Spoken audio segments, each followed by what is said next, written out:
Tensions continue to run high in Sacramento, California.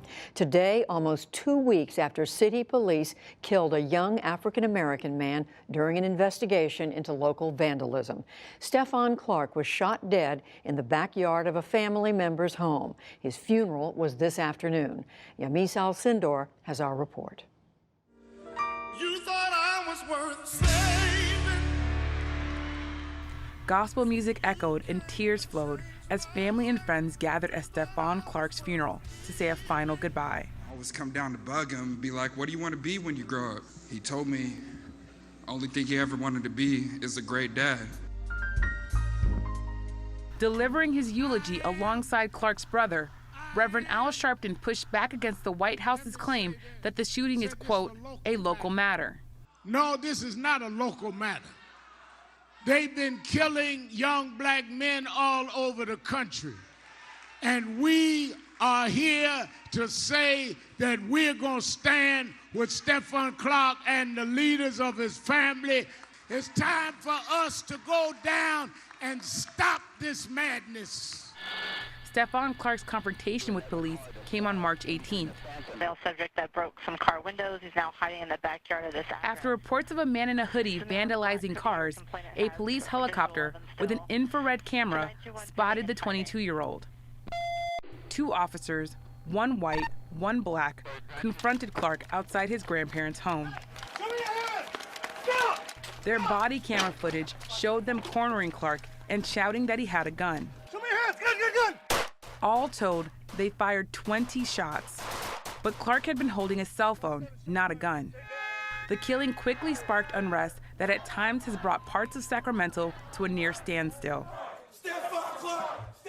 On Tuesday, Clark's brother Savante marched into a city council meeting and jumped up on the dais in front of Mayor Darrell Steinberg.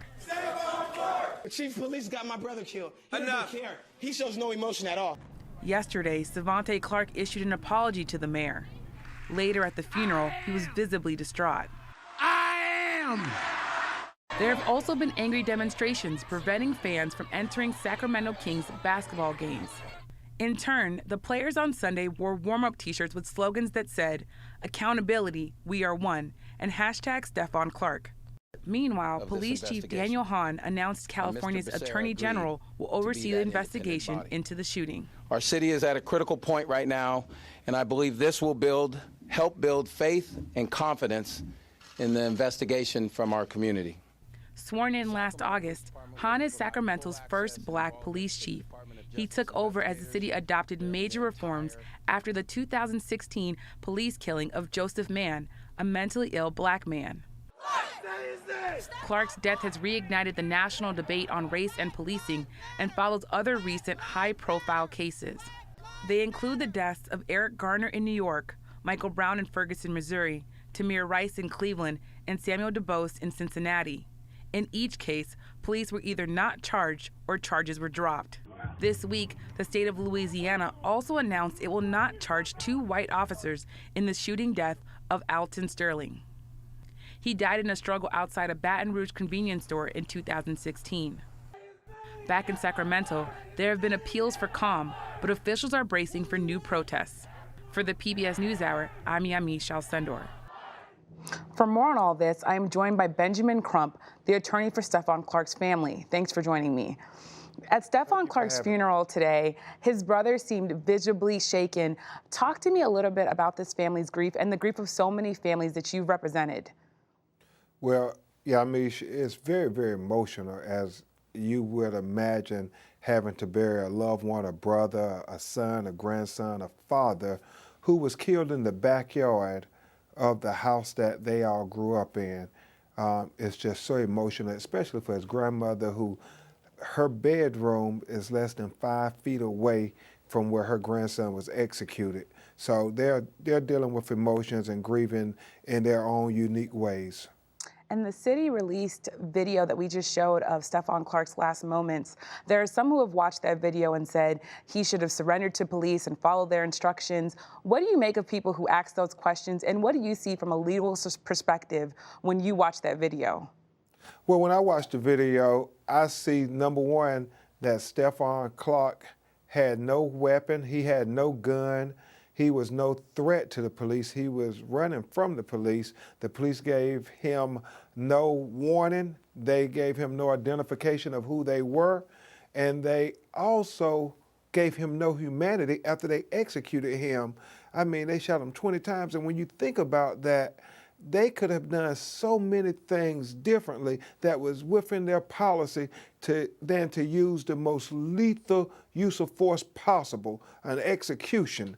And so for those people who say, well, this happened because he ran from the police, well, what about other instances where non-minorities and non-African Americans actually murdered people in schools, actually put bombs in people's houses in Austin, Texas? The police followed them for hours, and yet they didn't shoot not one bullet, but an unarmed African American man with a cell phone is unjustifiably and unnecessarily executed by police bullets.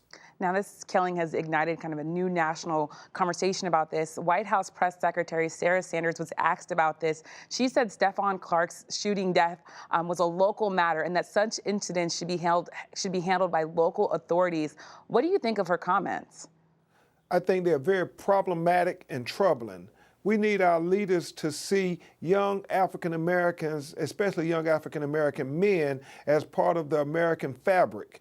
And the fact that in the last 2 years, 75 African American men have been killed by police unarmed. Now that's a problem not just here in Sacramento, not just in Chicago, Illinois with Laquan McDonald, not just with Tamir Rice in Cleveland, Ohio, not with Terrence Crutcher, who had his hands up on video with the helicopter overhead in Tulsa, Oklahoma. It is an American problem, and we have to solve this problem together if our society is ever going to heal.